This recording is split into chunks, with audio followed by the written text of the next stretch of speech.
Hello, my name is Darryl Robert Schoon, and today the topic is the checkerboard game.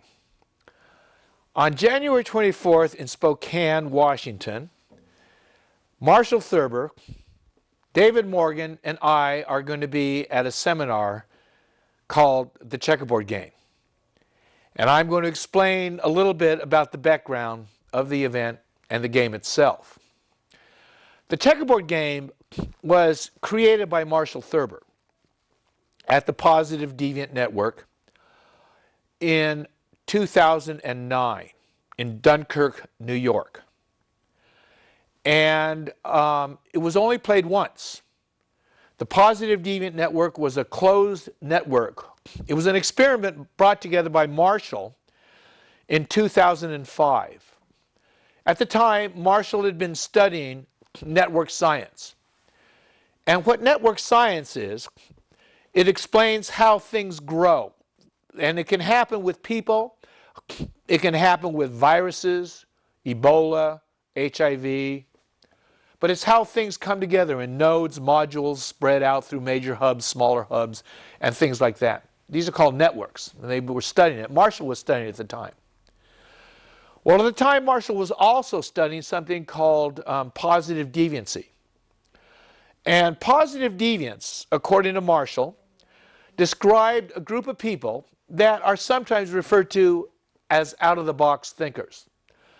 Marshall believed they were high achievers and that they saw things from a totally different point of view than people in the mainstream. They were approximately 1/2% of 1%, the total edge of that bell curve that humanity is on. And so in 2005, Marshall decided to bring these two things together in what he would call the Positive Deviant Network. What Marshall decided to do was bring these, what he called positive deviants, together in a network and to see what would happen. Well, the checkerboard came out of it, eventually, out of Marshall's experiment. And that experiment was to change my life profoundly. 2005, Marshall called Martha and I up and told us what he was doing. He was putting this group together. I think the first year the dues were $7,500. They're eventually $5,000 a year. And we were going to meet 4 times a year. All right, we were just going to get together. We had no idea what Marshall had in mind. He explained positive deviancy and told Martha and I that we were some of the most deviant people he knew.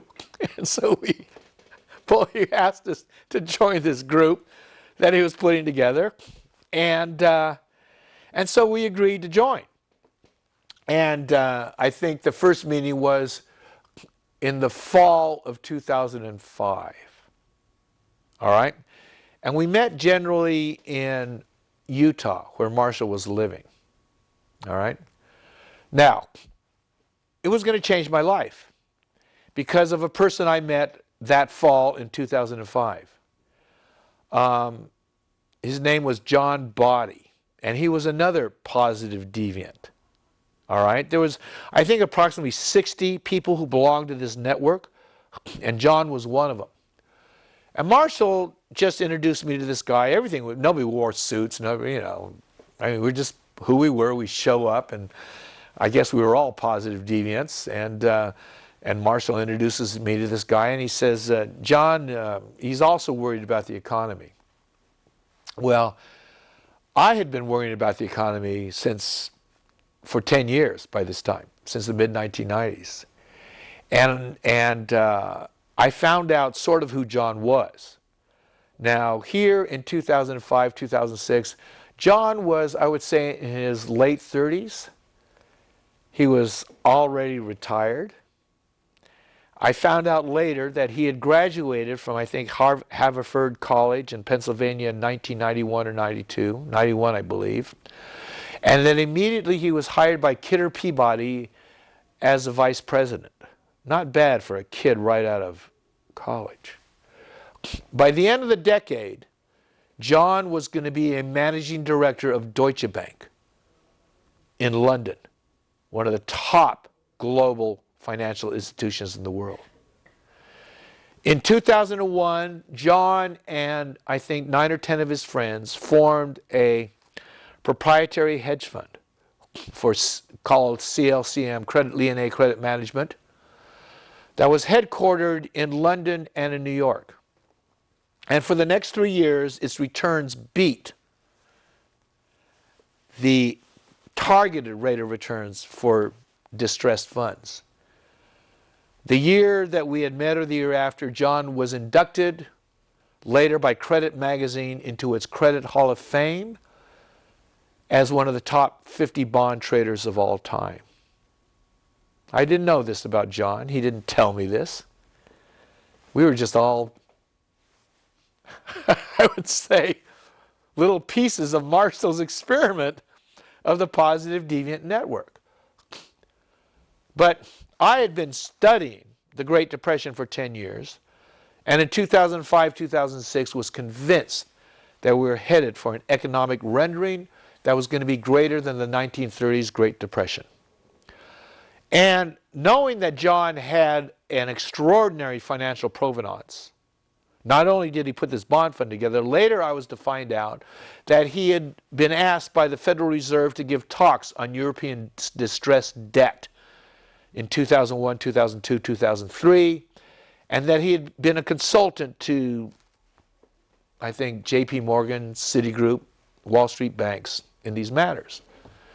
But all I knew was this, that if I were to share my beliefs about what was to happen with somebody the likes of John, it was going to take more than just the common, the thing, hey, John, I think we're going to hell in a handbasket. What do you think? All right? So in 2006, I started writing this report. I delivered it in March 2007 at the spring meeting of the Positive Deviant Network. And I said then, in March, that real estate was going to lose 40 to 70%, that gold was going to double, triple, quadruple, at least. At the time, it was $625, $650. And that the stock market would lose 70 to 90% of its value. Well, within the next 2 years, the real estate market did lose 40 to 70%. In the next 10 years, gold doubled, tripled, and almost quadrupled. And the only thing out of those predictions that I made before the Positive Deviant Network, that the real estate market would lose 70 to 90%, hasn't happened. Well, this is January 2015. Let me assure you, it's going to. All right? The crises that I predicted began to happen a year after I did it at the Positive Deviant Network. Now, the last meeting of the PDN happened in Dunkirk, New York in March 2000, maybe April 2009. And at that meeting, Marshall put together the checkerboard game. All right? It was only played once. It will be played in January, 3 weeks from now, in Spokane, Washington, at an event we call the Checkerboard Game. Marshall Thurber will be there. David Morgan will be there. And I will be there. And it's really curious how this thing came together. I met David at a conference last year. I knew who he was. He's a very well-known writer on matters of silver. And I met him at the Liberty Mastermind Symposium brought together by the Financial Survival Network, Kerry Lutz, Robert Ian. I knew who he was. We had never met. And he was the last speaker that day. I'd spoken earlier that afternoon. And David gave this talk that I considered so profound, I stood up. We gave him a standing ovation. It was the last speech at the Liberty Mastermind Symposium. And he didn't mention silver once, except in passing. It was a talk about change, profound change. I emailed my congratulations to him. He said, Darryl, we should talk. We began talking in the middle of last summer. I said, listen, why don't we do a seminar? I'll do gold, you do silver. He said, yeah, but how about that other stuff? Change. So I began thinking about this and putting it together, and I thought if we're going to do change, I would love to include the checkerboard game. A game that had only been played once in Dunkirk, New York in 2009. A game that was so profound, put together by my friend Marshall Thurber.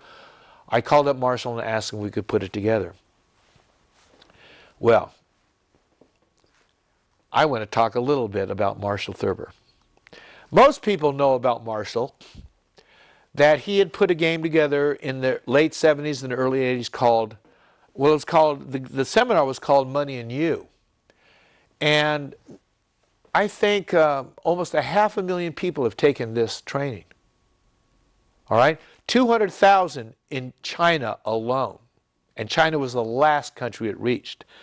And you know how tight the Chinese control what goes on in this country, their country.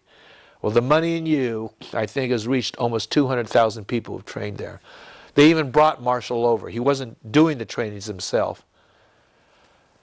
But they brought him over to thank him for this extraordinary training. Well, the core of that seminar was a game called the blocks game. Who has taken that training? You would know by certain notables as Robert Kiyosaki, author of Rich Dad, Poor Dad. I had run into Bob Kiyosaki at some of Marshall's earlier seminars. Ben Cohen from Ben and Jerry's. Jack Holtzman.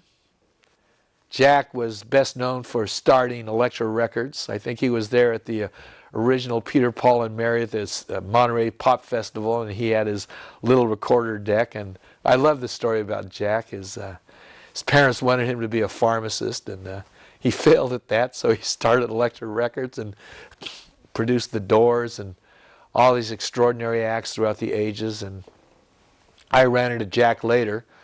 The last time I saw Jack was this summer at the premiere of We're the Millers. Marshall's son, Rawson Marshall Thurber, was a director of We're the Millers, and it was a premiere in L.A., and on one side of Marshall was Jack Holtzman, and Martha and I were sitting on the other side of Marshall Thurber. This was 2014. The last time I had seen Jack was in 1986. I was about to go start my 10-year federal prison sentence. That qualifies me as a positive deviant in some books. And I was working at a gold mine in Nevada that was owned by Marshall and Jack Holtzman. All right? And at that gold mine, Marshall had shown Jack a proposal I was thinking about at the time. This is 1986, for an investment fund based on gold. So I've been in these matters for a while. I've been thinking about them for a while. But I want to talk about now how I met Marshall. All right? Marshall has put together 3 basic games. The blocks game, which was the basis of his Money in You. It's now called Business in You, and next month Marshall's going to be presenting that seminar in Hawaii, Business in You. All right? The core of his game, of Business in You seminar, is a game called the blocks game, an extraordinary game. The second game he put together was called the accounting game. Now, I know how my mind works, and it works really well, except in certain areas. I mean, it's like we're not given the whole ball of wax when we come here. We're given a few talents, some more than others, and some work better than others. And let me assure you, in matters of accounting, my mind goes blank. Logarithms, things like that, it's blank. I took Marshall's accounting game, and for 3 days, I understood accounting. I understood it intuitively. All right? Because of Marshall's ability to put this world in a game setting using figures that the left brain doesn't understand, and you get it. And I got it. So Marshall had put together the first game, the blocks game, which was the core of his Money in You series that was attended by all these notables, 500,000 people on the planet at this time. The second game he put together was called the accounting game. He got a patent on it. And the third game was put together and only played once. at the last meeting of the Positive Deviants in Dunkirk, New York in the spring of 2009. And it's going to be played for the first time, open to the public, available to the public, January 24th in Spokane, 2015. Well, I want to talk about Marshall. How I met him. It's 2000, it was 1976, 1966. Boy, does the time flies. 1966, I was a freshman at Hastings College of the Law in San Francisco, as was Marshall Thurber. This was the 60s, folks. A time that most of you have only read about. Some of you perhaps were there around at the time. And there's a saying that if you were there at the 60s, you don't remember it because you took so much acid you can't remember anything. Well, there I was, 1966, freshman at Hastings College of the Law, and I had not yet taken acid. I was about to. All right? And Marshall was also a member of that freshman class at Hastings in San Francisco. And I remember how we met. I was still reading my books at the time, and it was a class on procedure. And the case studies dealt with a gentleman who was clearly wealthy because this case dealt with him being declared non-compos mentis, which means he's not capable of handling his own affairs. So clearly his kids and their lawyers had taken him to court and taken dad's control over the estate away from him. Well, he came back, got his attorney to file a writ saying that his client, this gentleman, deserved a jury trial. You know, not just being declared non-compos mentis by the judge, incapable of handling his own affairs. He should have at least had the chance to present it to a jury trial. This case went all the way to the Supreme Court, not on whether he was capable or not. It went to the Supreme Court on whether he had asked for the jury trial with the correct writ. This in law is known as procedure. All right?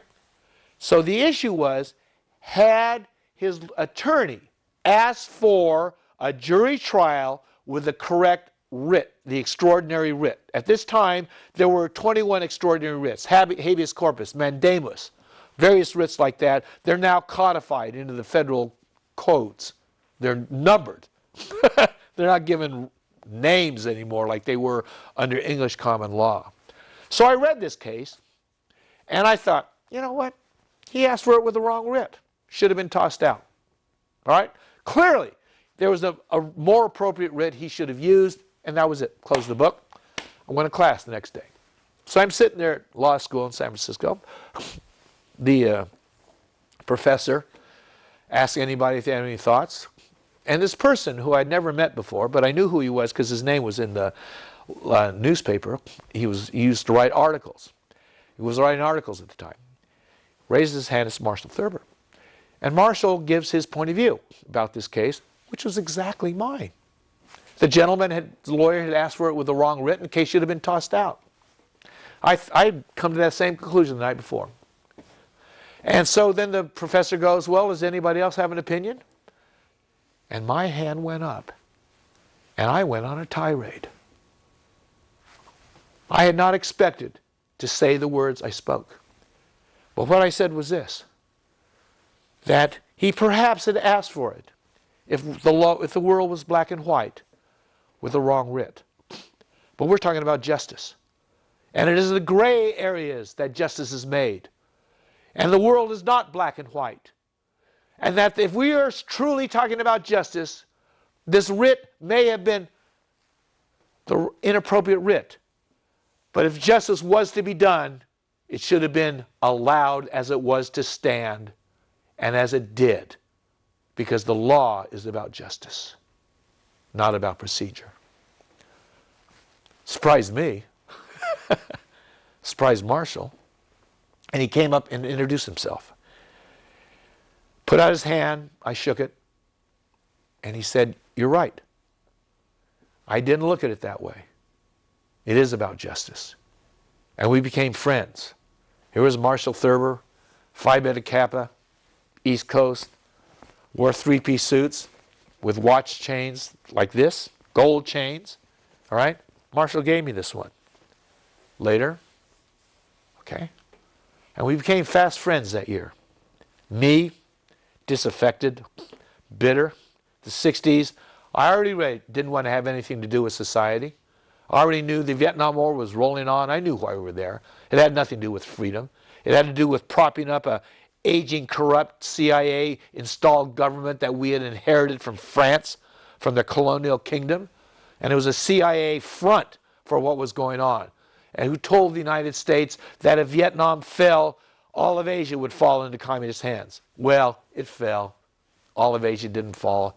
It was another crock of shit that they've been telling us starting way before then, and they still are.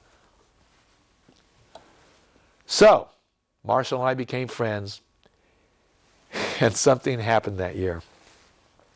Because he was the editor of the law school newspaper, and it wasn't the editor, he was a freshman, writing articles for the law school newspaper, voir dire. Let me show you a copy of it. This is it. This is a Hastings Law School newspaper from 1967. It was tradition at Hastings that because the upperclassmen, the second and third year students, had very tough exams. And as freshmen, the first year class, we had sort of softball exams. So they allowed a freshman to edit that newspaper in January. So it was handed over to Marshall. So Marshall, being the Aries that he is, driving, let's change the world, comes to me and says, let's, Darryl, write an article. Me, at the time, I was disaffected. Screw the world. I know how it is. I'm not going to change it. I used to say that during the 60s, we came into this world wanting to change the world, and really, in retrospect, we should have just prayed for safe passage. It was going to be enough for most of us to survive what this world actually was, let alone change it. And I had already come to that conclusion in my own life. So when Marshall tried to get me to write an article, I turned him down. I ain't writing no articles. You know? It's futile. You know, you can edit this newspaper you want. I don't want to have anything to do with it. But Marshall, being the Aries that he is, prevailed on me. So I wrote an article. That article, Marshall put on the front page of the law school newspaper, an article that was almost going to get him kicked out of law school. This is the newspaper, voir dire. Article of Hastings College of Law, January 1967. Marshall put my article right in the middle of the front page. Church liable for acts of God. Darryl Schoon.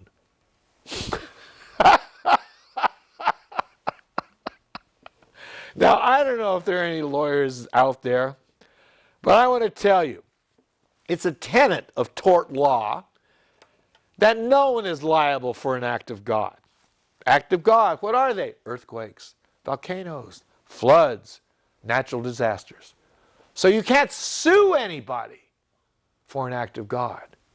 Well, this is the article I wrote for Marshall. He put it on the front page. Church liable for acts of God. It's a truly revolutionary thought in tort law. And this is my arguing. That God, being just, would never allow something like this to happen, especially in His name.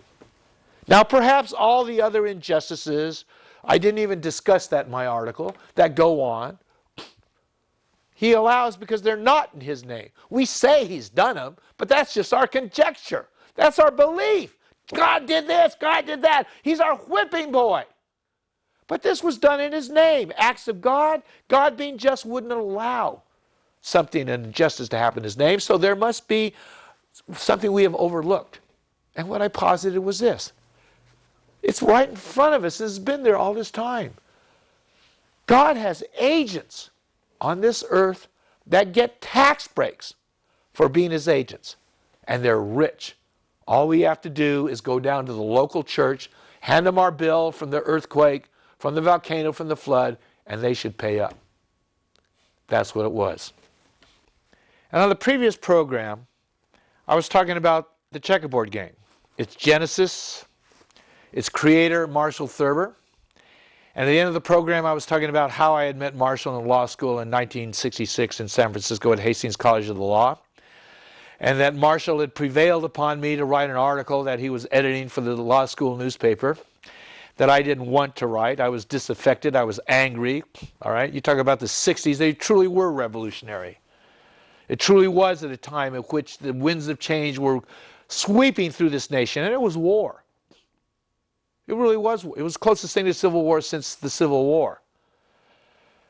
And so what happened is that I finally did write the article that Marshall wanted. He put it on the front page of Voir Dire, Hastings Law School newspaper, January 1967, and the article was entitled, "Church Liable for Acts of God." And I think I made a good case for it. Why you should be able to take your damages from an earthquake or a flood or a fire and take it down to your local church and have them expect them to pay because they were getting tax breaks from the government for being agents of God. And if Southern Pacific had done something to you, you should be able, just like you can go down and serve the local agent for Southern Pacific. You don't have to go to New York or their corporate headquarters. Just go down to the local agent, hand them the thing, and they've served them. So this was a procedural issue, a tort issue. This was just my contribution to how the law really should work. Obviously, it wasn't done. Marshall almost got kicked out of law school for putting this in the newspaper. And we became very fast friends after, during this time. Well, the truth of the matter is that Marshall continued on, became a lawyer. I quit going to class at Hastings College of Law. In October, I had taken LSD for the first time. I don't know what many of you know about LSD. Most of you know about what you've read in the newspaper. Like everything else you've read in the newspaper, it's a lie. And it's put there by the boys who want you to read the news that they would rather have you read. I suggest instead that you might want to Wikipedia MK Ultra, MK-Ultra, ULTRA. That was the name of the CIA program during the 1950s and 1960s that introduced LSD to America's youth. Moi.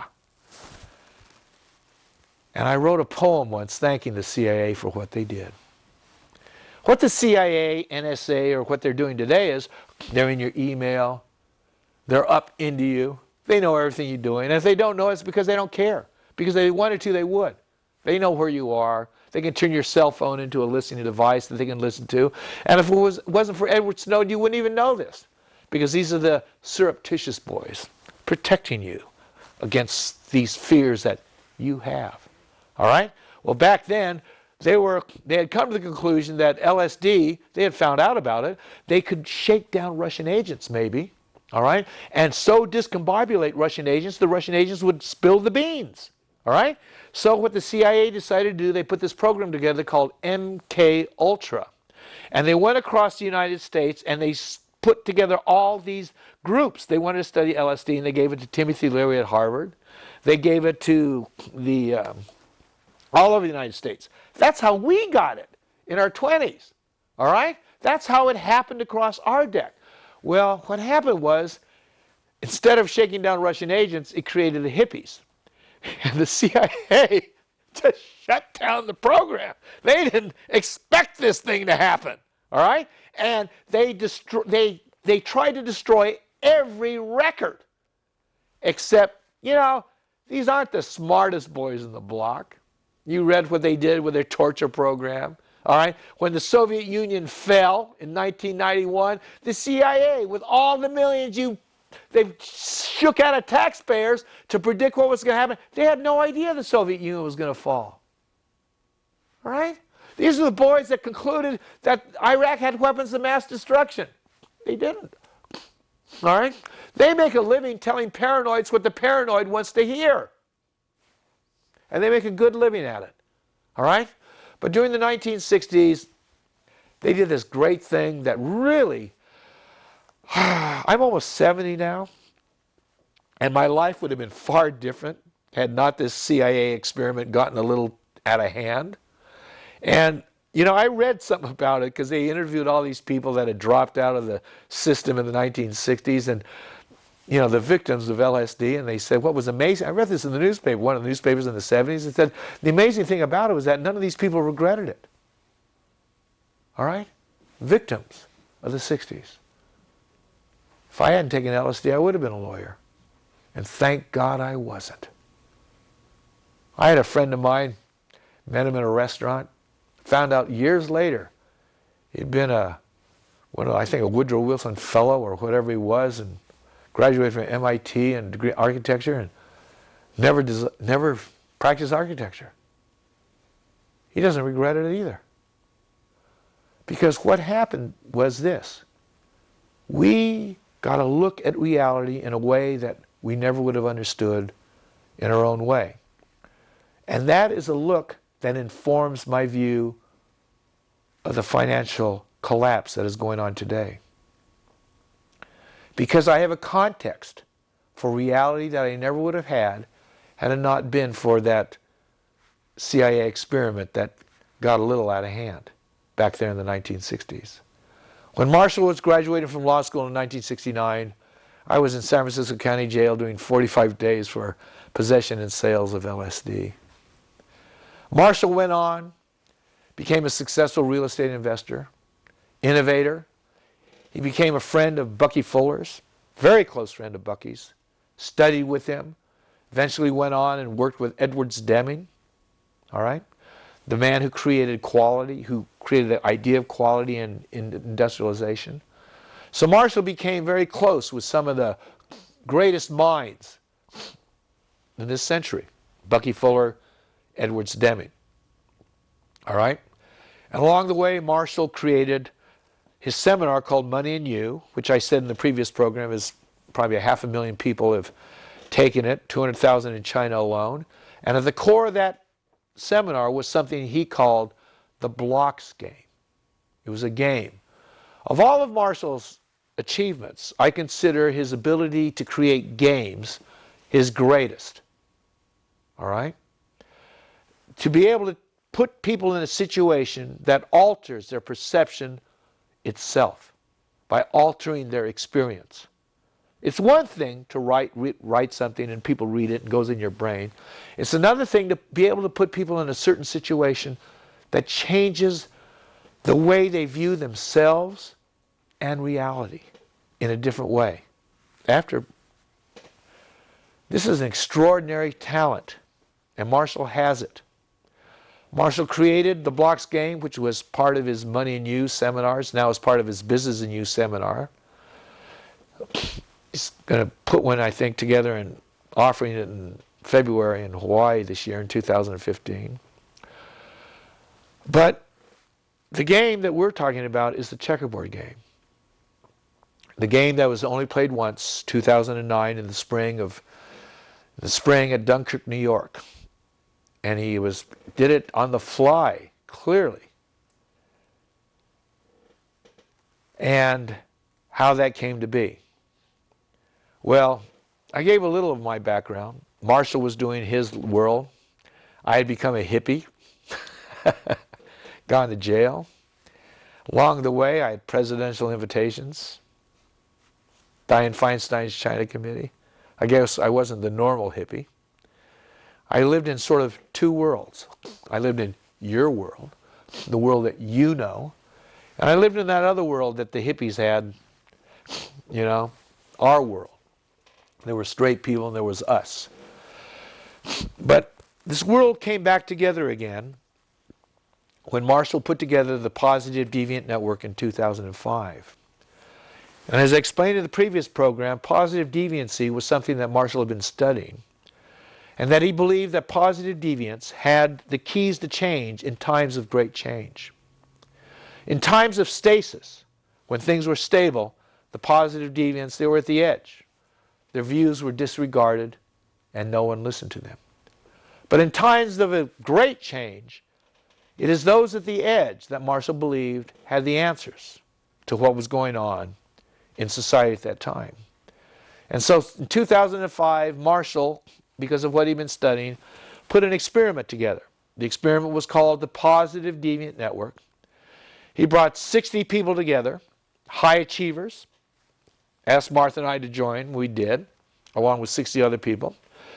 And in 2006, I began writing my book, my report, that I was going to present in 2007 to the Positive Deviant Network on the economic collapse that was about to happen. Now, what I want to do, I want to dial back on why I wrote that paper. When I did present that presentation in March 2007 at the Positive Deviant Network, it was very curious because the year before, the first full year of the PDN, it was one of the things that the members were doing was what Marshall called feeding the network. We were giving each other our own contributions. And this was a very heady group of people. One of them had this program that you listened to on tapes that would put yourself into a higher consciousness. Another one of these people, Dr. Sherry Clark, I had run into her before through Marshall. Dr. Clark, at the time, was running a prison program for the state of New York.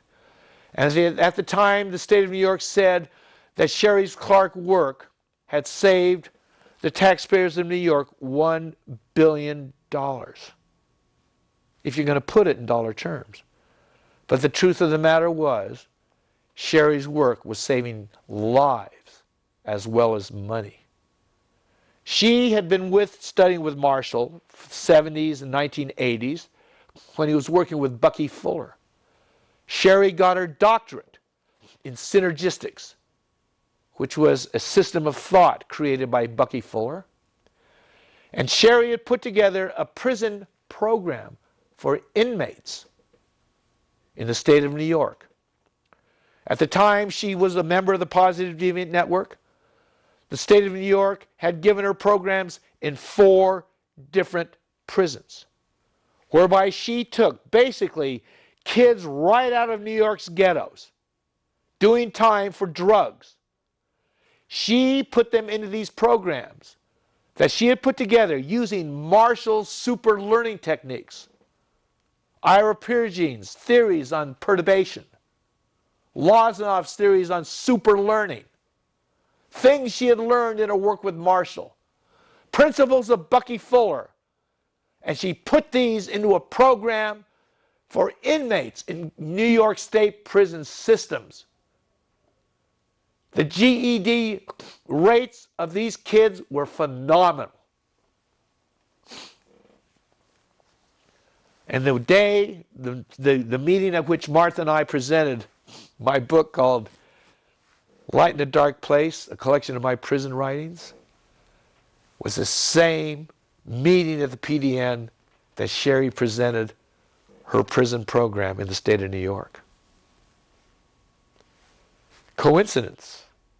I give the PDN the first copy of our book. I asked Marshall, I said, what can we give this network? And she said, why don't we publish your book, Light in a Dark Place, a collection of my prison writings. It has my meeting with Dr. Norman Bernard Therian in it. Howard Hughes's banker. And we presented this book at the same meeting that Sherry presented her work. And it really shook me up watching Sherry's presentation, because what shook me up was not the work she had done with the prisoners. As fate would have it, her carousel went backwards. And she showed, in the beginning of the slideshow, not the prisoners, but the guards. Now, I want to tell you something. I did 7 years in prison. I know what the prison system is like. The prison system is something that America has the 3rd highest percentage of its population behind bars. No, the top in the world. It's not Russia with its totalitarian system. It's not China with its totalitarian system. It's the United States of America. We're number 1. We have more people behind bars than any country in the world. And the federal prison system, the vast majority are in there for marijuana. I know about this prison system. I know what it's like. As I told people before, for myself, it was the monastery I never would have chosen on my own. One of my friends did 19 years altogether. His first bust was for 50 tons of pot. I ran with a very interesting crowd. And you know what? In my book, he's pretty much enlightened. He was there. He read Ernest Holmes' Science of Mind. All right? And as he said, it's just what he took for him to get it, for him to meditate enough. And he told me how he learned to meditate. He said, this guy came through, this guy had over 20 years in his sentence, another drug dealer. And he said, this guy always had sort of a look that nobody else had, sort of detached, humorous, had a great sense of humor. And he told him how to meditate. And he said, you want to learn how to meditate? Let me show you. And he took a piece of paper and he put a dot on it. And he said, stick that up in your locker and look at it. Look at it. And my friend told me sometimes during the night he'd wake up. He'd open up his locker and he'd look at that piece of paper and that dot. And he would look at it and focus, single-mindedness. That's how he learned to meditate. He doesn't regret one day of those 19 years because of what he got out of it. On his way, he regretted perhaps that he had to do 19 years to get it. But I tell you, he's one of the happiest people I know. Growing up, he had Ferraris, MV Agustas, lived on one of the most expensive pieces of real estate in the United States. And he wasn't happy. And now he is. That's what life did for some of us who were lucky enough to do it. But when Dr. Clark gave her presentation to the PDN on her prison system, that little carousel went backwards and showed not the inmates going through this prison program system, thousands of inmates in New York State. It showed the guards. And I was shocked. Because Sherry said before she did the prison system training program, she knew she had to train the guards first. And it transformed their lives. And their lives transformed. They were the perfect people to shepherd these inmates through the same process that they were going through in prison. And when I saw these guards going through Sherry's prison training program with goals, affirmations, thoughts, the same thing that I had done on my own in my own life, I broke down. I didn't expect to see this. And I stood up and I told Sherry what she had done. That by me seeing this, I was stunned. Changing not only the lives of the prisoners, but the guards who went into it. And I looked at Sherry and I said words that I was going to regret temporarily. Sherry, anything I could do for you, anytime, anywhere, just ask and I will be there. Well, those words came back to bite me 3 years later when Sherry decides to take us all through her prison program in the state of New York. And I turned to Martha and I said, you know what? I ain't not ready to walk back through that sally port. I don't want to walk back in a prison again with that barbed wire, with those guards. I don't think I'm up to it. So we decided to tell Sherry this over lunch at our next PDN meeting. And I think I explained it to Sherry quite eloquently, with heartfelt feeling why I really didn't want to go to the next meeting of the PDN where she was going to take us all through this prison program in New York. And Sherry looked at me and she said, I think I heard you say once, anything, anytime, anywhere.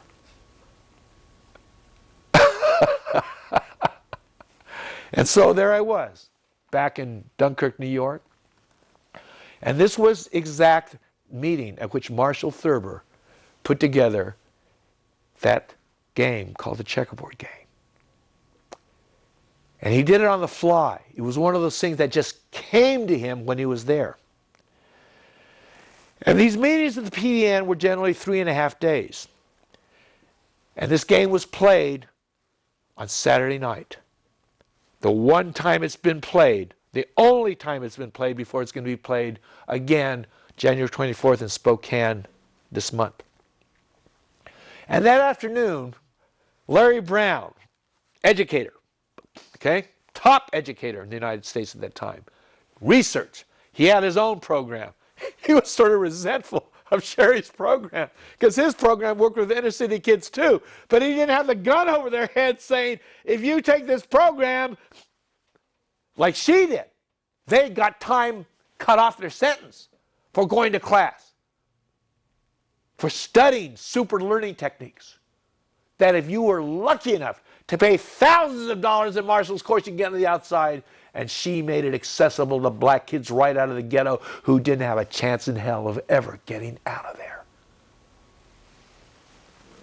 One of those people at the PDN that weekend was one of the directors of Sherry's program, a girl who was herself an inmate in the New York prison system, right out of Bedford-Stuyvesant, the ghettos in New York, and she got back, she took that program and eventually got her master's degree and came back and was running Sherry's program. So there we were. Sherry had this program together. Larry Brown was working on it with Marshall, along with John, the former head of the Credit Lyonnais Credit Management, the multi-billion-dollar hedge fund, and they put it together that night. And we walked in on Saturday night in New York, probably April 2009. I think it was the same weekend the Bilderbergers were having their meeting in McLean, Virginia. Change. The PDN, a little group, maybe 40 people, disparate positive deviants in upstate New York. At the same time, the Bilderbergers, the powerful, the elites. They weren't really the elites. These were the minions of the elites. Let me tell you, the elites themselves don't attend the Bilderbergers. Those who work for them do. And I wrote an article about this, about the checkerboard game, about the Bilderbergers, because that weekend, a few hundred miles away in upstate New York, Marshall put together this game, and it was astounding. Larry Brown looked to us that afternoon. He'd been with Marshall for years. And there was only around 45 of us there that time, and he said, you know, this may be Marshall's best game. And that is an accolade for somebody who had done the blocks game, from somebody who'd done the accounting game, who had been with Marshall for years. This game was not yet put together. And so that evening, we walked into a room. Marshall said there was 2 rules. 1, no talking to each other. And 2, don't look at what's on your hat. All right?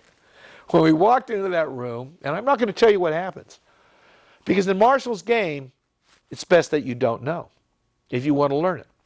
It's best that you walk in and just experience the experience. Because, like life itself, if you knew about it, it would have no value for you. Just like puberty. You can read about it, but you ain't going to get it till you go through it. The checkerboard game was like that. Marshall, if we walked in there, we had these paper hats on. Marshall said, you got to experience it. And so it is. January 24th, it's going to happen again.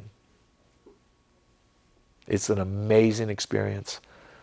It's one of Marshall's greatest experiences. I hope to see some of you there. Some of you will be.